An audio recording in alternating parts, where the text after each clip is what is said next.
Hai, kembali lagi di channel kita. Apa aja sih yang kita lihat di jalanan kota? Apakah kamu masih menggunakan kuda untuk berangkat sekolah atau bekerja?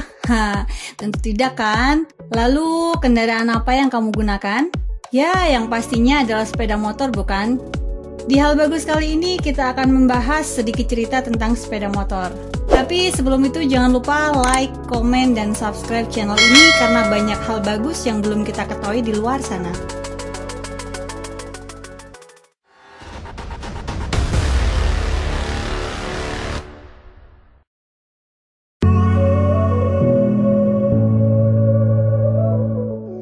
Motor merupakan kendaraan yang menunjang aktivitas kita sehari-hari.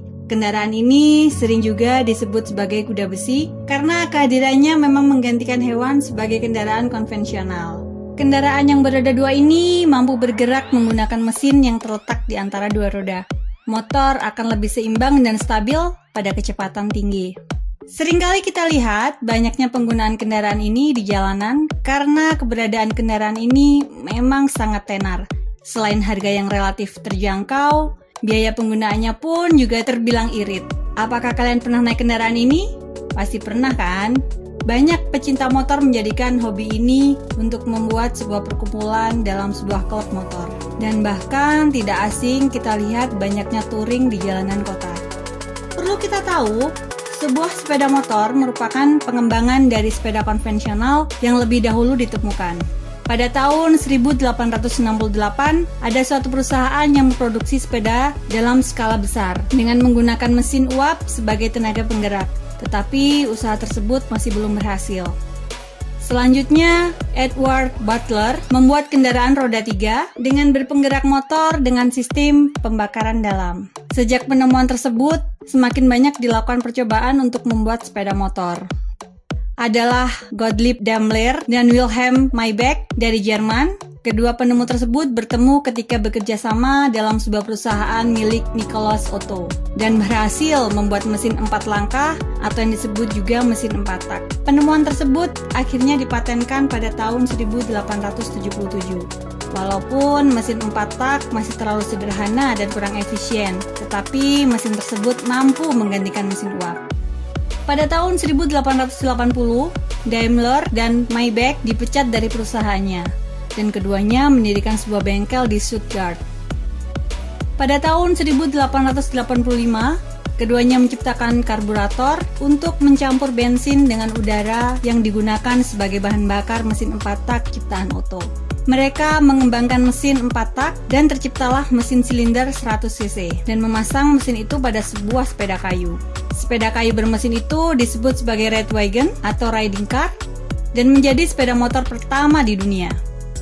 Setelah terciptanya sepeda motor pertama, banyak perusahaan yang mulai berinovasi menciptakan sepeda dengan versi perusahaannya masing-masing. Berbagai macam bentuk kendaraan mulai tercipta. Mulai dari sepeda motor sport, sepeda road bike sport, sepeda motor trail, sepeda motor bebek, hingga terakhir sepeda motor matic.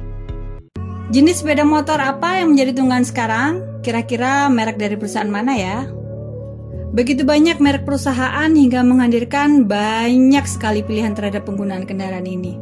Namun tidak terhenti di situ, kini fase pertumbuhan sepeda motor mulai memasuki masa baru.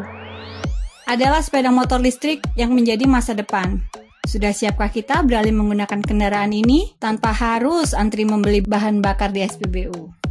Sepeda motor listrik adalah kendaraan yang tidak menggunakan bahan bakar minyak dan digerakkan oleh dinamo dan akumulator. Seiring dengan mencuatnya masalah pemanasan global dan kelangkaan BBM, maka ini merupakan terobosan untuk masa depan.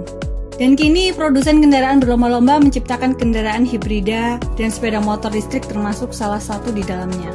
Saat ini di Indonesia sudah mulai ditemukan kendaraan listrik ini. Meskipun jumlahnya masih belum sebanyak sepeda motor yang memakai bahan bakar. Jarak tempuh terjauh yang dapat dicapai oleh sepeda motor listrik di Indonesia pun telah meningkat secara signifikan menjadi 80 km. Untuk jarak ini hanya dikeluarkan biaya sebesar Rp2.000.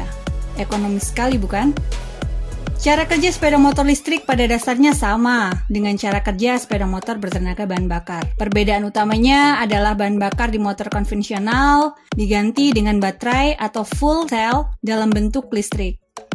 Sepeda motor listrik yang ditenagai oleh baterai kemungkinan akan menggunakan banyak ruang untuk baterai. Tetapi kelebihannya adalah mesinnya akan sedikit lebih kecil. Sepeda motor listrik ini dapat dipakai melewati jalan yang tergenang air atau dicuci. Yang terpenting, dinamo jangan sampai tergenang air ya.